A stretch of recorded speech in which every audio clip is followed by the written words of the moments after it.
The European Union has urged Russia to reverse its decision to suspend a deal allowing the export of Ukrainian grain through the Black Sea.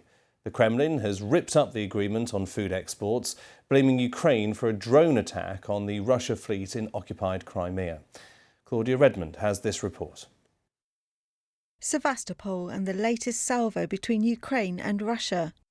Russia says that drone attacks on the Crimean port early on Saturday were targeted against Russian vessels employed for the security of ships carrying grain to countries desperate for food.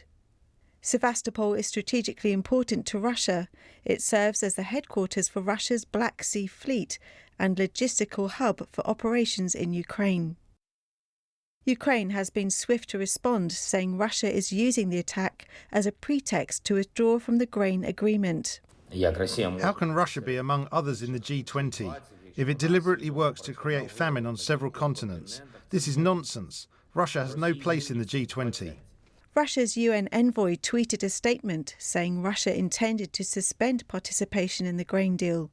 He also alleged the attack took place with the support from the UK, something the UK's Ministry of Defence has denied. Washington, in turn, had accused Russia of weaponising food and in so doing directly impacting nations in need. The UN grain deal struck in July was a diplomatic coup.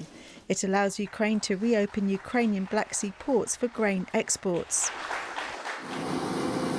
Already it's allowed nearly 9 million tonnes of Ukrainian grain to be exported and was due to be renewed in November.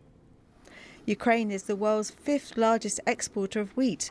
Many countries from Lebanon to Ethiopia are suffering from the effects of higher grain prices as a result of the war.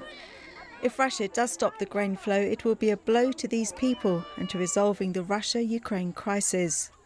The deal had been viewed as a first step on the way to a possible ceasefire.